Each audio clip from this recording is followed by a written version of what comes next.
ഇതൊക്കെയാണ് മുസ്ലിം ലീഗിൽ ഇപ്പോൾ നടന്നുകൊണ്ടിരിക്കുന്നത്. ഞാൻ പറഞ്ഞല്ലോ, ഏത് അന്വേഷണത്തെയും സർവകലാശാലയുടെ ഭൂമി വാങ്ങിയതുമായി ബന്ധപ്പെട്ട് നേരിടാൻ ഞാൻ ഒരുക്കമാണ്. എനിക്കതിലൊരു ഭയവുമില്ല. എന്തൊക്കെയായിരുന്നു ഇവർ പറഞ്ഞിരുന്നത്? ഖുർആനിൽ സ്വർണം കടത്തി, കാരക്കന്റെ കുരുവിൽ സ്വർണം കടത്തി.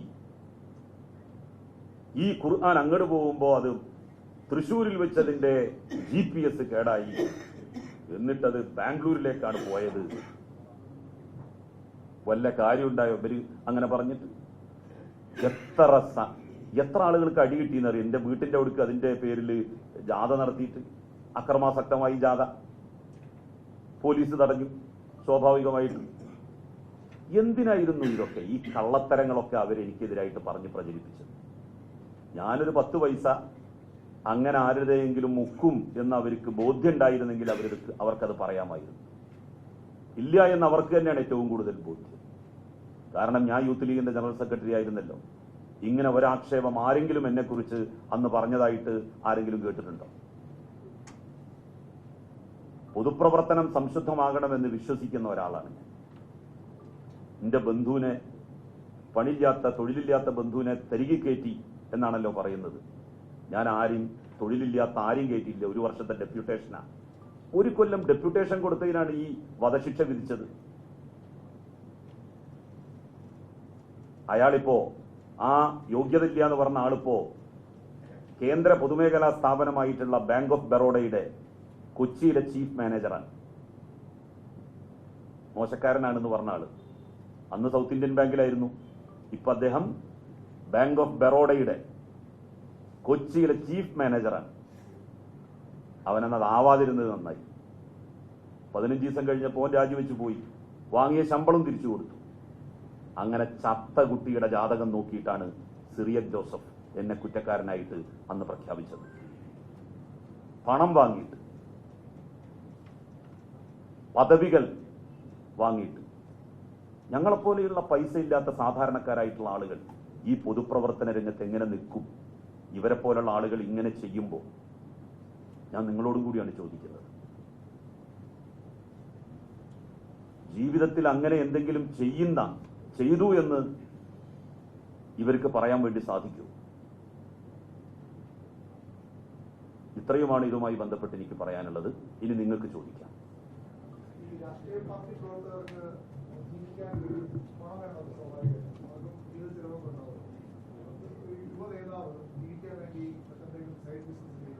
സൈഡ് ബിസിനസ് ചെയ്യാം, പക്ഷെ അത് ബോധ്യപ്പെടുത്തുന്നതും ദുരൂഹതകളില്ലാത്തതുമാകണം.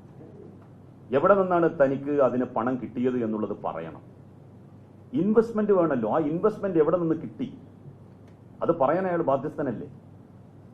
2021 47 ലക്ഷം രൂപ കടക്കാരനായിട്ടുള്ള ഒരാള് എങ്ങനെയാണ് എംഇയുടെ 2 ഔട്ട്ലെറ്റുകൾ, ഒന്ന് കൊപ്പത്തും ഒന്ന് കോഴിക്കോട് ഹൈലൈറ്റ് മാളിലും ആരംഭിക്കുന്നത്? അതിനുള്ള പണം അദ്ദേഹത്തിന് എവിടെ നിന്ന് കിട്ടി?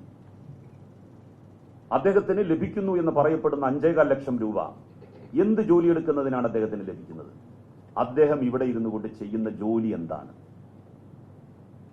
അത് അദ്ദേഹം പറയാൻ ബാധ്യസ്ഥനല്ലേ? എന്താണ് അദ്ദേഹത്തിന് പറയാൻ ഇത്ര മടി? ഇപ്പൊ ഓൺലൈനിൽ ബിസിനസ് ചെയ്യുകയാണെന്നുണ്ടെങ്കിൽ അതിന്റെ പ്രിന്റ് ഔട്ട് എടുത്ത് പറയാം, ഇതാ ഞാൻ ചെയ്ത ബിസിനസിന്റെ നേർരേഖ ഇതാ എന്ന് പറഞ്ഞുകൊണ്ട് അയാൾക്ക് കാണിക്കാമല്ലോ. ദുരൂഹത മുറ്റി നിൽക്കുന്ന ബിസിനസ്സിൽ ഒരു പൊതുപ്രവർത്തകൻ ഏർപ്പെടുന്നു എന്ന് പറയുന്നത് കള്ളപ്പണം. അത് മുസ്ലിം ലീഗിൽ ഹലാലാണ്. കാരണം ചന്ദ്രികയാണ് 10 കോടി രൂപ ഫൈൻ അടച്ചത് കള്ളപ്പണ ആരോപണത്തിൽ ഇഡിക്ക്. ഓർമ്മയില്ലേ നിങ്ങൾക്ക്? പാലാരിവട്ടം പാലവുമായി ബന്ധപ്പെട്ട അഴിമതിയുടെ ചുരുളുകൾ അഴിഞ്ഞു തുടങ്ങിയപ്പോ എവിടെയാണത് എത്തിയത്? അപ്പൊ അവർക്കിത് യാതൊരു പ്രശ്നവുമല്ല. കള്ളപ്പണം എന്ന് പറയുന്നത് അവർക്ക് ഹലാലാണ്. അപ്പൊ അദ്ദേഹത്തിന് ബിസിനസ്സൊക്കെ ചെയ്യാം, അതിലൊന്നും തെറ്റില്ല. പക്ഷെ അതിന്റെ ഇൻവെസ്റ്റ്മെന്റ് എവിടെ നിന്ന്, അതിൽ നിന്നൊക്കെ എത്ര ടേൺ ഓവർ കിട്ടുന്നു, അതൊക്കെ കാണിക്കണ്ടേ? ആകെ 3 ലക്ഷം രൂപയാണ് 2021 നോമിനേഷൻ പേപ്പറിൽ അദ്ദേഹം തന്റെ ഇൻകമായിട്ട്, 1 വർഷത്തെ ഇൻകമായിട്ട് പറയുന്നത്. ശരിക്കും അദ്ദേഹം 2020 വരെ 12-ാം മാസം വരെ 5.25 ലക്ഷം രൂപ ശമ്പളം വാങ്ങിയ ആളാ. എവിടെ? ദുബായിൽ. ഇവിടെ ഇരുന്നാണല്ലോ ജോലി.